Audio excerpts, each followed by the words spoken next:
السلام علیکم ورحمۃ اللہ وبرکاتہ۔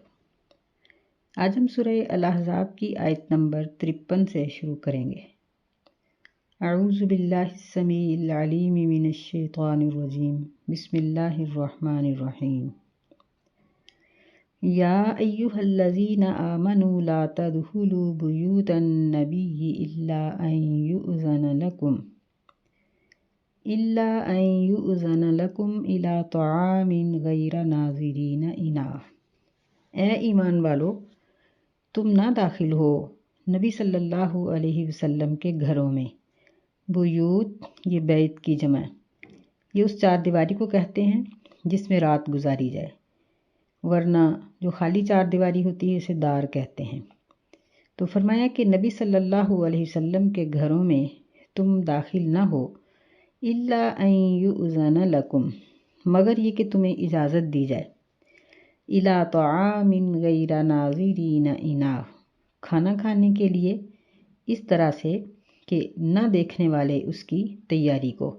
غیر ناظرین یعنی اس کی تیاری کا انتظار نہ کرنے والے یا تیاری کے مراحل کو نہ دیکھنے والے۔ ولیکن اذا دعیتم فادخلوا، اور لیکن جب تمہیں کھانے کی دعوت دی جائے تو پس داخل ہو جایا کرو۔ فَإِذَا طَعِمْتُمْ فَانتَشِرُوا، اور جب کھا چکو تو پھر بکھر جاؤ، یعنی پھر بیٹھے نہ رہو۔ وَلَا مُسْتَأْنِسِينَ لِحَدِيثٍ، اور باتوں میں دل لگا کر بیٹھنے والے نہ بنو۔ إِنَّ ذَلِكُمْ كَانَ يُؤْذِي النَّبِيَّ فَيَسْتَحْيِي مِنكُمْ، بے شک یہ چیز نبی صلی اللہ علیہ وسلم کو تمہاری طرف سے تکلیف دیتی ہے، بس وہ تم سے شرم محسوس کرتے ہیں، یعنی وہ آپ کو، لوگوں کو، مسلمانوں کو ایسا کرنے سے اٹھ جانے کا حکم نہیں دیتے اور ایسا کرنے سے منع نہیں کرتے۔ واللہ لا یستحیی من الحق، اور اللہ تعالیٰ حق بات سے نہیں شرماتا۔ اس آیت مبارکہ میں جس کا کچھ حصہ ہم نے اب پڑھا ہے، اس میں ازواج مطہرات کے گھروں کا یعنی نبی علیہ السلام کے گھروں کا ذکر کیا گیا ہے۔ اس سے پہلی آیات میں اللہ تعالیٰ نے ازواج مطہرات کے فضائل اور ان کے احکامات اور پھر نبی صلی اللہ علیہ وسلم کو بیویوں کے بارے میں بہت سی رعایات اور تاکید فرمائی ہے۔ اب ان کے داخلی معاملات کی طرف توجہ دلائی۔ اہل عرب میں ماحول بڑا کھلا تھا، ہر کوئی کسی کے گھر میں بغیر اجازت کے داخل ہو جاتا، بلکہ اجازت لینے کو برا سمجھا جاتا، اور یہ یعنی اپنائیت کی علامت یہی سمجھی جاتی تھی کہ بغیر اجازت کے آ جاؤ۔ تو اب اللہ تعالیٰ اس ماحول کو بدلنا چاہتے تھے، کیونکہ اسلام دین یہ تکمیل کی طرف جا رہا تھا۔ ادھر سیدنا عمر رضی اللہ تعالیٰ عنہ کی بھی بڑی خواہش تھی کہ ازواج مطہرات کے گھروں میں یوں صحابہ کرام کو، لوگوں کو نہیں جانا چاہیے، یعنی وہ ان کو شاہی خاندان کا درجہ دیتے تھے کہ جس طرح بادشاہوں کے گھروں میں عام لوگ نہیں داخل ہو سکتے، اس طرح نبی علیہ السلام کی بیویوں کے گھروں میں بھی عام لوگ نہ جائیں، اور ان سے یعنی ان کے لیے پردے کا حکم ہونا چاہیے۔ اللہ تعالیٰ کی عادت مبارک ہے کہ اللہ تعالیٰ کسی بھی نئے حکم کو سٹیپ بائی سٹیپ نازل فرماتے رہے، یعنی یکدم مسلمانوں پہ کسی بھی حکم کو نہیں تھوپا گیا کہ وہ اس کو برداشت نہ کر سکیں۔ تو اللہ تعالیٰ نے پہلے نبی صلی اللہ علیہ وسلم کے گھروں کے لیے خاص طور پر یہ قانون نازل فرمایا کہ آپ کے گھروں میں یعنی ازواج مطہرات جن کی تعداد اس وقت تقریباً 9 تھی، کہ ان گھروں میں اجازت کے بغیر نہ جایا جائے۔ اور اسی آیت کے آخر میں آتا ہے کہ یعنی اجازت کے ساتھ اس وقت گھر میں داخل ہونا ہے جب کھانے کی دعوت دی جائے گی، اور کھانے کے لیے بھی اس وقت پہنچو جب کھانا تیار ہو چکا ہو، پہلے سے جا کر مت بیٹھو۔ اور جس طرح جاہلیت کا ایک یعنی یہ طریقہ تھا کہ کسی کے گھر میں بھی بغیر کھانے کی دعوت کے جا کر بیٹھ جاتے، اور جب کھانے کا وقت ہوتا تو پھر گھر والا مشکل میں پڑ جاتا کہ اگر کھلائے تو پھر بھی مشکل، اگر نہیں کھلائے تو پھر بھی اس کے لیے مشکل۔ فرمایا ایسے نہیں، اگر تو کھانے کی دعوت دی گئی ہے تو پھر پہنچو، لیکن اجازت کے ساتھ گھروں میں جاؤ، اور کھانا کھاؤ اور اٹھ کر واپس چلے جاؤ۔ ہمارے لیے بھی اس میں بہت بڑا سبق ہے کہ آج کل بھی یعنی ہم سب کو بھی دعوت کا یہی اصول اپنانا چاہیے، کیونکہ پہلے یہ اللہ کے نبی کے گھروں کے لیے یہ حکم نازل ہوا تھا، پھر سورہ نور میں تمام مسلمانوں کے لیے اجازت لے کر داخل ہونے کا حکم نازل ہوا۔ ہم یہاں اس بات کو بھی یاد رکھیں کہ قرآن مجید جس ترتیب سے پڑھا جاتا ہے اس کے نزول کی ترتیب یہ نہیں ہے، بلکہ اللہ تعالیٰ نے جب اس کو کلام فرمایا اور فرشتوں نے اس کو لکھا، پھر اس کو لوح محفوظ سے نازل کیا گیا اکٹھا ہی، پھر نبی صلی اللہ علیہ وسلم کی 23 سالہ نبوت کی زندگی میں وقتاً فوقتاً ضرورت کے مطابق نازل کیا جاتا رہا، اور نبی صلی اللہ علیہ وسلم ان ساری صورتوں کو جبریل علیہ السلام کے ساتھ دہراتے رہے۔ دہرانے کی ترتیب بالکل یہی تھی جس ترتیب میں اب قرآن ہمارے پاس موجود ہے۔ تو ہمیں اس ترتیب سے یہ بات معلوم ہوتی ہے کہ اگرچہ قرآن مجید میں سورہ نور پہلے ہے، لیکن اس کا وہ حکم بعد میں اترا ہے، اور سورہ احزاب دیکھنے میں پڑھنے میں بعد میں آ رہی ہے، لیکن یہ حکم نبی علیہ السلام کی بیویوں کے لیے یہ پہلے اترا ہے۔ تو ایک تو اس میں تخصیص ہو گئی نبی صلی اللہ علیہ وسلم کے گھروں کے لیے، جس طرح اور بھی کئی چیزوں میں نبی علیہ السلام کو خاص کیا گیا ہے، اور دوسرا یہ حکم بعد میں عام کر دیا گیا سب مسلمانوں کے لیے، اور دعوت کا یہ اصول ٹھہرایا گیا کہ آج بھی ہم اگر کہیں دعوت کے لیے جائیں تو ہم وقت پر پہنچیں، وقت سے پہلے نہ پہنچیں، اور کھانا ختم ہو جانے کے بعد، دعوت ختم ہو جانے کے بعد واپس لوٹ آئیں، الا کہ گھر والا خود پہلے بلا لے یا بعد میں رہنے پر مجبور کرے۔ تو یہ واقعہ جب نازل ہوا، یہ آیات جب نازل ہوئیں، اس وقت کیا ماحول تھا، یعنی اس آیت مبارکہ کا شان نزول کیا تھا؟ تو سیدنا انس رضی اللہ تعالیٰ عنہ بیان کرتے ہیں کہ یہ سیدہ زینب بنت جحش رضی اللہ تعالیٰ عنہ کا ولیمہ تھا۔ نبی صلی اللہ علیہ وسلم کا ان کے ساتھ نکاح اللہ نے کیا، جس کا ذکر اسی صورت میں ہم پڑھ آئے ہیں، اور پھر نبی صلی اللہ علیہ وسلم نے ان کا ولیمہ گوشت اور روٹی کے ساتھ کیا۔ یہ آپ کی پہلی ہی بیوی تھیں جن کے ولیمے میں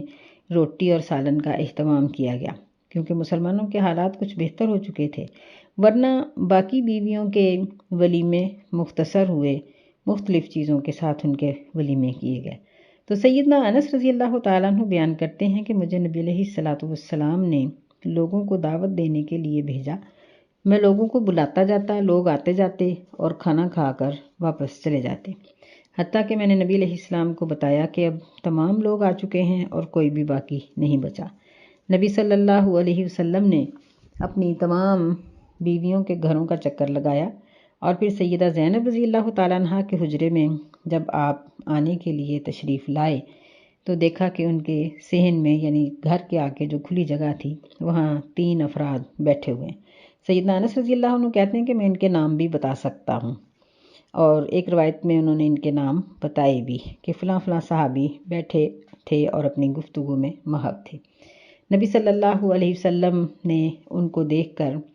اپنے یعنی زینب رضی اللہ عنہ کے حجرے میں جانے کی بجائے سیدہ عائشہ رضی اللہ تعالیٰ عنہ کے حجرے کی طرف اپنا رخ مبارک کیا۔ اس کی وجہ ہم پہلے ہی پڑھ آئے ہیں کہ چونکہ سیدہ زینب رضی اللہ تعالیٰ عنہ یہ سیدنا زید رضی اللہ عنہ کے نکاح میں تھیں، اور ان کی طلاق کے بعد اللہ تعالیٰ نے نبی علیہ السلام کو اپنے اس متبنہ بیٹے کی طلاق یافتہ بیوی کے ساتھ نکاح کا آپ کو حکم دیا تھا، اور آپ اس میں بڑی جھجک محسوس کرتے تھے کیونکہ معاشرے کے سراسر یہ چیز خلاف تھی۔ تو سیدنا انس رضی اللہ عنہ کہتے ہیں کہ پھر کچھ دیر کے بعد میں نے یا کسی نے جا کر آپ صلی اللہ علیہ وسلم کو آواز دی کہ وہ لوگ چلے گئے ہیں، تو پھر آپ آئے اور آپ سیدہ زینب رضی اللہ تعالیٰ عنہ کے حجرے میں جب داخل ہونے لگے تو یعنی اس طرح آپ تھے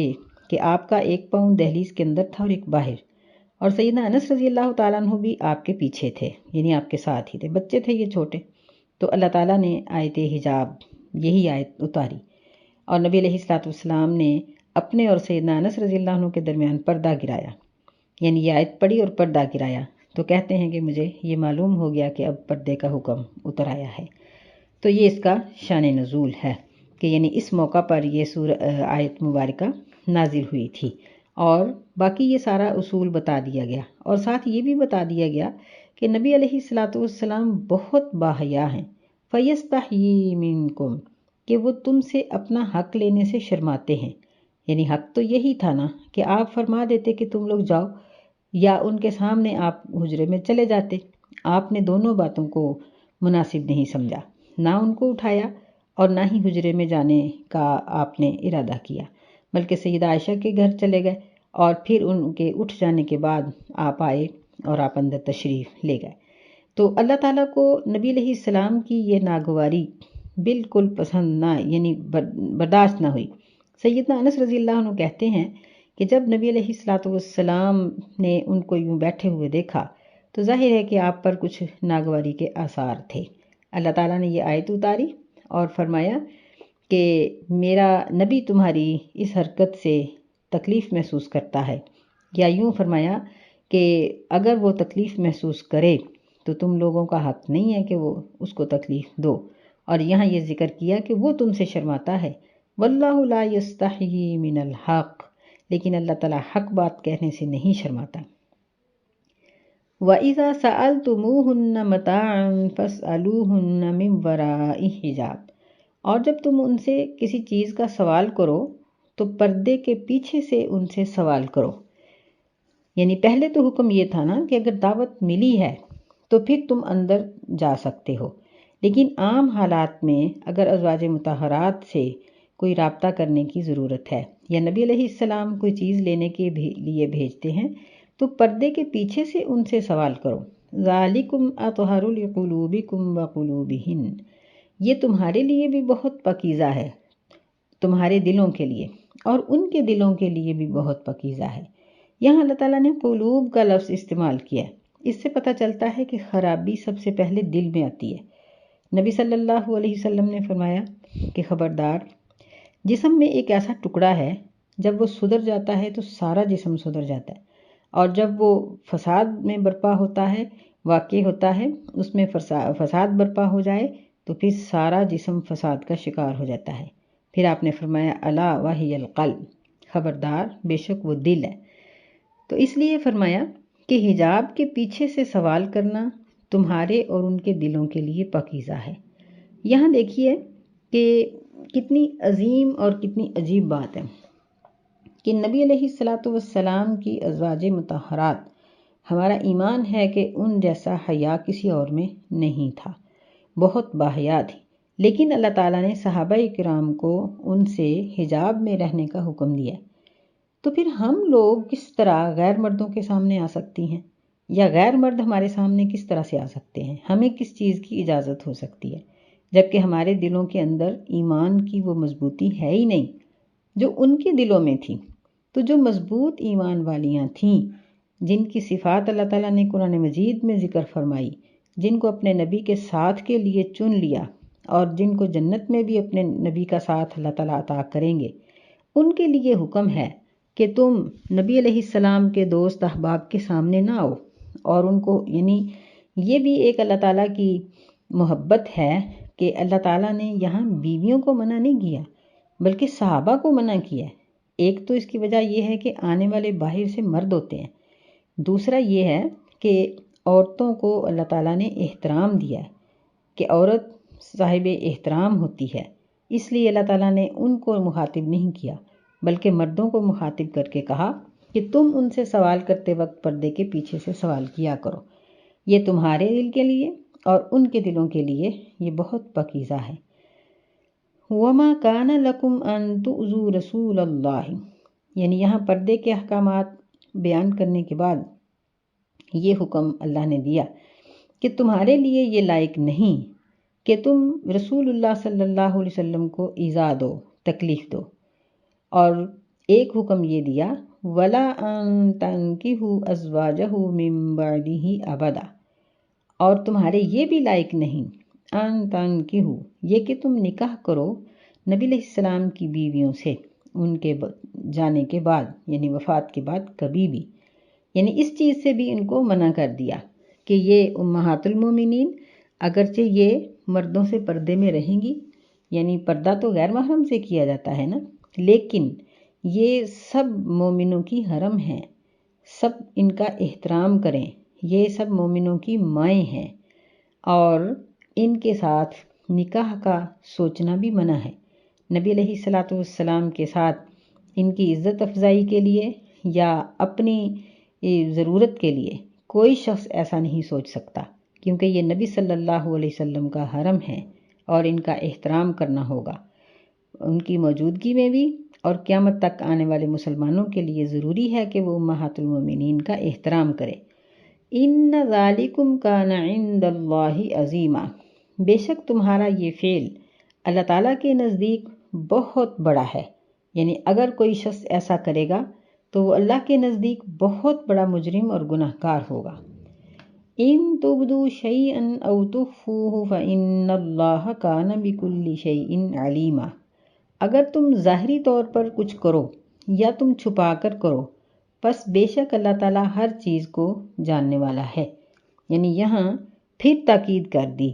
کہ نکاح کرنا تو ایک ظاہری معاملہ ہے، کوئی شخص اپنے دل میں ایسی ہوس یا حرص بھی نہیں رکھ سکتا، کوئی شخص بھی اپنے دل میں ایسی سوچ نہیں رکھ سکتا۔ اگر کوئی شخص ایسا سوچے گا تو اللہ اس کی اس غلط سوچ کو بہت اچھی طرح سے جانتا ہے۔ یعنی جس طرح کوئی بھی بیٹا اپنی ماں کے ساتھ نکاح کا نہیں سوچ سکتا، اسی طرح امہات المومنین ادب اور احترام میں ماؤں کی طرح ہیں، ان کے بارے میں بھی کوئی ایسا نہ سوچے۔ یعنی نبی صلی اللہ علیہ وسلم کی اس آیت مبارکہ میں بہت عزت افزائی کی گئی ہے۔ لا جناح علیہن فی آبائہن ولا ابنائہن، ان پر کوئی گناہ نہیں اپنے باپوں کے سامنے آنے میں اور نہ ہی اپنے بیٹوں کے سامنے آنے میں، ولا اخوانہن، اور نہ اپنے بھائیوں کے سامنے آنے میں، ولا ابناء اخوانہن ولا ابناء اخواتہن، اور نہ ہی اپنے بھتیجوں کے سامنے آنے میں کوئی گناہ ہے، اور نہ ہی اپنی بھانجوں کے سامنے، اخوات یعنی بہنوں کے بیٹوں کے سامنے آنے میں بھی کوئی گناہ نہیں، ولا نسائہن، اور نہ ہی عام عورتوں کے سامنے آنے میں گناہ ہے، ولا ما ملکت ایمانہن، اور نہ ہی ان کے زر خرید غلاموں کے سامنے آنے میں ان پر کوئی گناہ ہے۔ واتقین اللہ، اور چاہیے کہ وہ اللہ سے ڈرتی رہیں۔ ان اللہ کان علی کل شیء شہیدا، بے شک اللہ تعالیٰ ہر چیز پر گواہ ہے۔ یعنی یہاں ازواج مطہرات کے بارے میں یہ آیت نازل فرما کر سب عورتوں کو خبردار کر دیا کہ ہر عورت ان رشتوں کے سامنے آ سکتی ہے، اور کس طرح آ سکتی ہے کہ اس کا منہ اور ہاتھ اور پاؤں کھلے ہوں۔ ان کے علاوہ باقی مردوں کے سامنے وہ اپنے ان اعضاؤں کو بھی چھپائے گی۔ تو امہات المومنین کے بارے میں بھی یہاں انہی رشتوں کے بارے میں کہا گیا کہ نبی علیہ السلام کے بعد یہ رشتے ان کے سامنے ان کے پاس آ جا سکتے ہیں، اور ساتھ ہی یہ کہہ دیا کہ واتقین اللہ، اللہ سے وہ ڈرتی رہیں۔ یعنی عورت تقوی اختیار کرے، اگر وہ بھی عام عورت کوئی دل میں کسی قسم کا خیال لائے گی تو اللہ اس کے ان خیالات پر بھی گواہ ہے، اللہ اس کو بھی دیکھ رہا ہے کہ اس کی نیت اور اس کا ارادہ کیا ہے۔ ان اللہ وملائکتہ یصلون علی النبی، بے شک اللہ تعالیٰ اور فرشتے یہ درود بھیجتے ہیں، صلات بھیجتے ہیں نبی صلی اللہ علیہ وسلم پر۔ یہ بات پہلے واضح ہو چکی ہے کہ صلات کا لفظ جب اللہ کے بارے میں آئے گا تو اس کا معنی رحمت ہوگا، اور جب فرشتوں کے بارے میں آئے گا یا انسانوں کے بارے میں آئے گا تو پھر اس کا معنی درود ہوگا، یعنی دعائے رحمت کرنا۔ تو اب اللہ تعالیٰ نے نبی علیہ السلام کی بیویوں کے جو حقوق تھے اور ان کی خصوصیات تھیں ان کا ذکر کرنے کے بعد ایک اور نبی صلی اللہ علیہ وسلم کی خصوصیت کا ذکر کیا، کیونکہ اللہ تعالیٰ نے آپ کو بہت سی چیزوں میں خاص کیا ہوا تھا، مثلاً کہ آپ مومنوں پر ان کی جانوں سے بھی زیادہ عزیز ہیں، پھر نبی صلی اللہ علیہ وسلم کے لیے 4 سے زیادہ بیویوں کا رکھنا جائز ہے،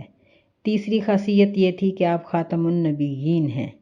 پھر ایک خاصیت آپ کی یہ تھی کہ آپ کی بیویاں امہات المومنین ہیں، پھر اسی طرح 5ویں خاصیت یہ تھی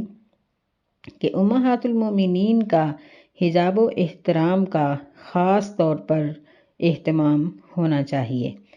پھر چھٹی آپ کی خاصیت یہ تھی کہ آپ کے بعد آپ کی بیویوں کے ساتھ نکاح حرام ہے، اور ایسا سوچنا بھی ان کے لیے، مومنوں کے لیے، یہ فساد اور فتنے اور ہلاکت کا سبب بن سکتا ہے۔ اور پھر یہ 7ویں فضیلت اللہ تعالیٰ نے اور خاصیت آپ کی یہ بیان کی ہے کہ اللہ اپنے نبی کے لیے رحمت بھیجتا ہے، اور اللہ کے فرشتے نبی صلی اللہ علیہ وسلم کے لیے دعائے رحمت کرتے ہیں۔ یعنی یہ رحمت نبی صلی اللہ علیہ وسلم کے لیے اور اللہ کی طرف سے اور فرشتوں کی طرف سے خاص ہے۔ یہ آپ کی خاصیت ہے کہ آپ کے لیے یہ رحمت عام مومنوں سے خاص ہے۔ اور پھر 8ویں خاصیت یہ بیان کی گئی کہ یا ایہا الذین آمنوا صلوا علیہ وسلموا تسلیما، کہ اے ایمان والو تم بھی نبی صلی اللہ علیہ وسلم پر درود بھیجو اور سلام بھیجو۔ سلام بھیجنا، نبی صلی اللہ علیہ وسلم پر جب یہ آیت اتری تو صحابہ کرام نے نبی علیہ السلام سے پوچھا کہ اے اللہ کے رسول، ہم آپ کے اوپر سلام تو پہلے ہی بھیجتے ہیں، یعنی السلام علیکم کہتے ہیں، اب اللہ تعالیٰ نے ہمیں درود بھیجنے کا حکم دیا ہے تو ہم کیسے بھیجیں؟ تو نبی صلی اللہ علیہ وسلم نے آپ کو تشہد سکھائی اور درود ابراہیم سکھایا۔ اللہم صلی علی محمد وعلی آل محمد کما صلیت علی ابراہیم وعلی آل ابراہیم انک حمید مجید۔ اللہم بارک علی محمد وعلی آل محمد کما بارکت علی ابراہیم وعلی آل ابراہیم انک حمید مجید۔ اور پھر نبی علیہ السلام سے بیشتر حدیثیں مروی ہیں کہ آپ نے مسلمانوں کو، لوگوں کو درود کے اور بھی بہت سے الفاظ سکھائے، لیکن یہ درود نماز میں خاص طور پر پڑھا جاتا ہے۔ اور پھر نبی صلی اللہ علیہ وسلم سے وہ احادیث بھی مروی ہیں جن میں یہ حکم ملا ہے کہ اگر کوئی شخص اس کے سامنے اللہ کے رسول کا نام لیا جائے لیکن وہ درود نہ بھیجے تو اللہ تعالیٰ، یعنی ارادتاً، ایک یہ ہے کہ بے خیالی میں، وہ تو اللہ معاف کر دے گا، لیکن اگر کوئی ارادتاً درود نہ بھیجے تو اللہ تعالیٰ اس کے ساتھ ناراض ہوتے ہیں اور اس کے لیے لعنت فرمائی گئی ہے، اس کے لیے ہلاکت کہی گئی ہے۔ اور اگر کوئی شخص درود بھیجتا ہے تو نبی علیہ السلام نے فرمایا کہ صلی اللہ علیہ 10 مرات، اللہ اس کے لیے 10 مرتبہ رحمت نازل کرتا ہے۔ یعنی اللہ تعالیٰ کو اپنے نبی پر درود کا بھیجنا اتنا پسند ہے کہ اللہ تعالیٰ اس کے بدلے میں 10 مرتبہ ایسا پڑھنے والے اور ایسا کہنے والے پر درود بھیجتا ہے۔ ایک اور حدیث میں ذکر آتا ہے، نبی صلی اللہ علیہ وسلم نے فرمایا ما جلس قوم مجلسا لم یذکروا اللہ فیہ ولم یصلوا علی نبیہم، کہ لوگ کسی مجلس میں بھی نہیں بیٹھتے جس میں وہ بیٹھے ہوں اور اللہ کا ذکر نہ کریں اور نبی علیہ السلام پر درود نہ بھیجیں، الا کان علیہم ترۃ، مگر ان کے لیے وہ مجلس افسوس کا سبب بنے گی۔ اور اگر وہ درود بھیجیں گے اور اللہ تعالیٰ کا ذکر کریں گے تو پھر وہ مجلس ان کے لیے باعث برکت ہوگی۔ تو یہ جو مجلس ان کے لیے افسوس کا سبب بنے گی، سزا کا اور حسرت کا سبب بنے گی، اس کے بارے میں فرمایا کہ فَإِن شَاءَ عَذَّبَهُمْ وَإِن شَاءَ غَفَرَ لَهُمْ، اللہ اگر ان کو چاہے تو ان کو عذاب کرے اور اگر چاہے تو معاف کر دے۔ تو درود بھیجنے کی بہت فضیلت ہے اور نہ بھیجنے والے کے لیے وعید ہے، یہ نبی صلی اللہ علیہ وسلم کا خاصہ ہے۔ پھر نبی علیہ السلام کی ایک خاصیت یہ ہے، یعنی آپ کو خاص طور پر یہ اللہ تعالیٰ نے اہمیت دی، فرمایا ان الذین یؤذون اللہ ورسولہ، بے شک جو لوگ تکلیف دیتے ہیں اللہ کو اور اس کے رسول صلی اللہ علیہ وسلم کو، لعنہم اللہ فی الدنیا والآخرہ، اللہ تعالیٰ نے ان پر لعنت فرمائی ہے دنیا میں بھی اور آخرت میں بھی، وَأَعَدَّ لَهُمْ عَذَابًا مُهِينًا، اور ان کے لیے اللہ تعالیٰ نے رسوائی والا، ذلت والا عذاب تیار کیا ہے۔ تو اللہ اور اس کے رسول کو ایذا دینا، یعنی اللہ کے لیے ایذا تو سب سے بڑی یہ ہے کہ اس کے لیے شریک بنایا جائے، شرک کیا جائے، نبی صلی اللہ علیہ وسلم کو خاتم النبیین نہ مانا جائے یا کسی اور کو آپ کے برابر کا مرتبہ دیا جائے، اسی طرح آپ کے مرتبے کو اللہ تک پہنچا دیا جائے، اور اسی طرح نبی صلی اللہ علیہ وسلم کے بارے میں یا آپ کے اہل خانہ کے بارے میں کوئی بری زبان بولی جائے یا برے کلمات کہے جائیں یا آپ کی طرف غلط باتوں کو منسوب کیا جائے، یہ سب چیزیں ایذا میں آتی ہیں، تو ایسا کرنے والوں کے لیے لعنت ہے اور رسوائی والا عذاب ہے۔ تو اللہ تعالیٰ نے یہاں نبی صلی اللہ علیہ وسلم کی ایذا کے ساتھ مومنوں کا بھی ذکر فرمایا والذین یؤذون المؤمنین والمؤمنات، کہ وہ لوگ جو مومن مردوں اور مومن عورتوں کو تکلیف دیتے ہیں، بغیر مکتسبوا، بغیر ان کے کسی عمل کے، یعنی انہوں نے وہ عمل نہیں کمایا لیکن وہ ان کو ایذا دیتے ہیں، فقد احتملوا بہتانا واثما مبینا، پس تحقیق انہوں نے بہت بڑا بہتان باندھا اور صراحتاً وہ واضح طور پر گناہ گار ہو گئے۔ اس میں مومنین اور مومنات کو تکلیف دینے سے منع کیا گیا ہے۔ تو ان کو تکلیف دینا کیا چیز ہے؟ یہی چیزیں، مثلاً ان پر کوئی بہتان لگانا، کوئی ایسی بات ان کے ذمہ لگا دینا جو انہوں نے نہ کی ہو، ان کی عزت کو خراب کرنا۔ نبی صلی اللہ علیہ وسلم نے فرمایا اگر کوئی شخص کسی کی عزت کی جگہ پر اس کی بے عزتی کرے گا بغیر حق کے، تو اللہ تعالیٰ قیامت کے دن اس کے عزیزوں میں اس کو بے عزت کر دے گا۔ اسی طرح ایک حدیث میں نبی علیہ السلام سے مذکور ہے، آپ نے فرمایا کہ ان من ارب الربا، کہ سود میں سے سب سے بڑا سود یہ ہے الاستطالۃ فی عرض المؤمن بغیر حق، کہ بغیر حق کے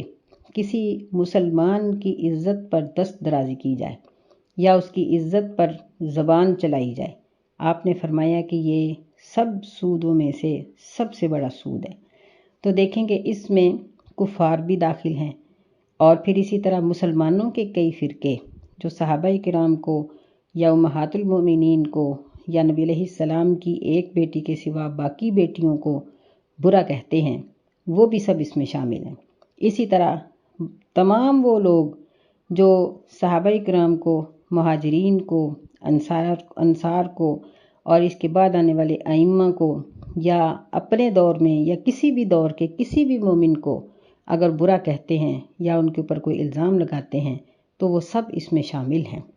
اور نبی علیہ السلام نے اس کو سود کہا، سب سے بڑا سود۔ اور اللہ تعالیٰ نے قرآن مجید میں سود کے بارے میں بڑی وعید نازل کی ہے۔ تو اس سے ہمیں پتہ چلتا ہے کہ اللہ کی اور اس کے بعد رسول اللہ صلی اللہ علیہ وسلم کی عزت میں، ان کی شان میں فرق کرنے والے یہ اللہ تعالیٰ کے نزدیک مغضوب علیہ ہیں، اور ایسے ہی مومنین اور مومنات کی شان میں